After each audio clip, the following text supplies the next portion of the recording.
statement, and I give the floor to the representative of Israel. Madam President, first I would like to thank USG DeCarlo and Director General Grossi. Madam President, Israel has acted to prevent its destruction, and the world now stands at a crossroad between denial and clarity. This is not only a defining moment for Israel, it is a defining moment for the global security order and for the credibility of the international system.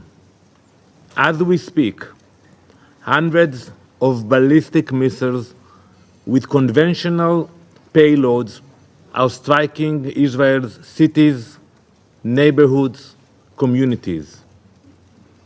They are striking population centers, not military bases, not Air Force bases, cities. Dozens are injured, 2 of them in a critical condition, and we are still following the news. Now take a moment and imagine if today that radical regime had nuclear warheads for those missiles.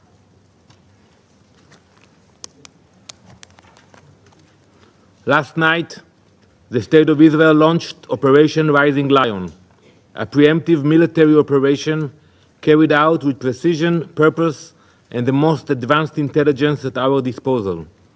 The mission was very clear: dismantle Iran's nuclear program, eliminate the architects of its terror and aggression, and neutralize the regime's ability to follow through on its repeated public promise to destroy the State of Israel. For years, Iran has declared its intent. Its leaders have spoken without hesitation. Less than a month ago, Supreme Leader Ayatollah Khamenei called a, quote, cancerous tumor that must be eradicated. IRGC commanders have vowed to, quote, open the gates of hell on Israel. This is a picture from the main square in Tehran. The streets of Tehran display a countdown clock. At the time of the photo, you can see it in Arabic, it was at 8,411 days. It is tracking the regime's planned timeline for Israel's destruction, paid by the government, putting it in the main squares in Tehran. These threats have been made on a near-daily basis. Never again will we dismiss such threats.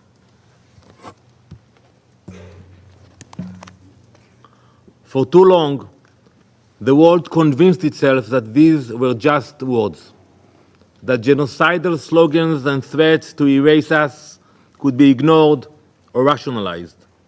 But Israel has never had that luxury. We know our enemies. We know their ideology. And when a regime builds ballistic missiles, enriches uranium to near weapons grade, and openly declares its intent to destroy us, we believe them. We take them at their word. And we take action before it is too late. Colleagues, Israel did not act recklessly. We waited. We waited while Iran enriched uranium to 60%, a level with no civilian justification, and a level that brings the regime within days of a nuclear breakout. We waited while the IAEA reported that Iran had obstructed inspectors, destroyed monitoring equipment, and accelerated its covert special development program. We waited while Iran developed trigger mechanisms, detonation systems, and plans for warheads. We waited while its leadership actively recruited more nuclear scientists.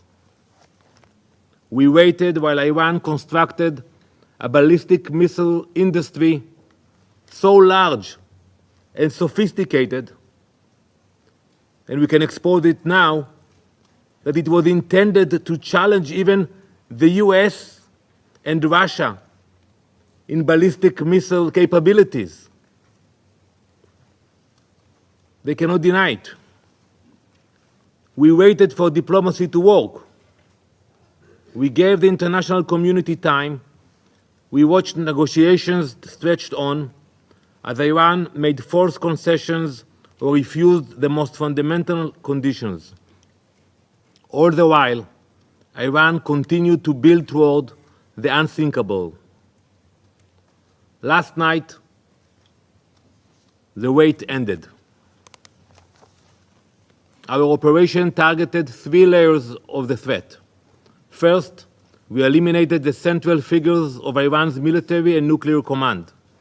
This included Mohammad Hossein Bagheri, chief of the armed forces, Hossein Salami, commander of the IRGC terror organization, and Ghulam Ali Rashid, commander of emergency command. These men directed Iran's conventional military forces and terror forces. They coordinated the terror network that has plagued our region for decades. Think how many meetings you had here about the proxies of Iran in Yemen, in Lebanon, in Syria, in Gaza. Second, we struck Iran's military infrastructure, specifically the surface-to-surface missile array. Israeli Air Force fighter jets, guided by precise intelligence, completed a series of strikes against the Iranian regime's missile capabilities. Dozens of launchers, missile storage facilities, and additional military sites were destroyed. Late last year, Iran launched wave after wave of ballistic missiles at our cities. They deliberately targeted civilians. The destruction of these missile systems is a moral imperative. These are weapons with the capacity to reach thousands of kilometers. Leaving them in the hands of a radical regime, one that openly dreamed of wiping our nation off the map, was not an option. We will not hesitate. We will not relent. And we will not allow a genocidal regime to endanger our people.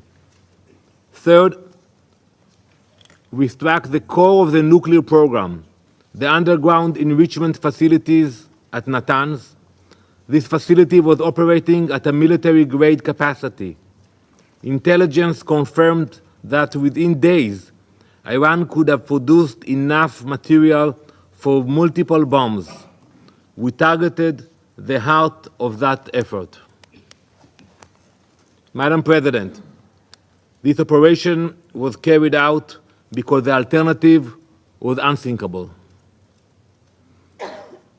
How long did the world expect us to wait?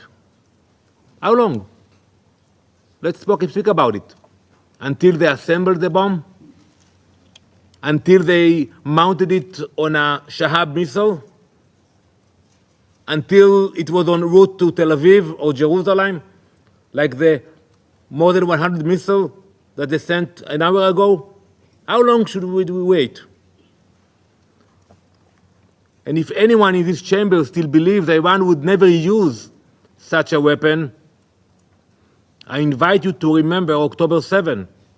On that day, we saw what Iran's proxy Hamas was capable of.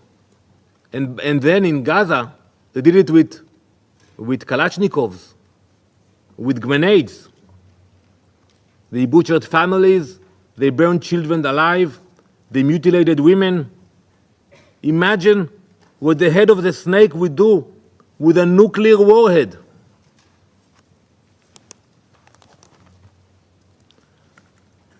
To that end, we uncovered intelligence revealing a multi-front plan directed by Iran, Hezbollah, and Hamas for a future assault on Israel. This one would be far more sophisticated than October 7. It envisioned mass missile launches, first from Iran, then from Lebanon, Syria, Iraq, and Yemen, followed by coordinated infiltrations of our borders. The plan was not aspirational. It was operational, and it was nearing execution. This Council has convened countless times in recent months.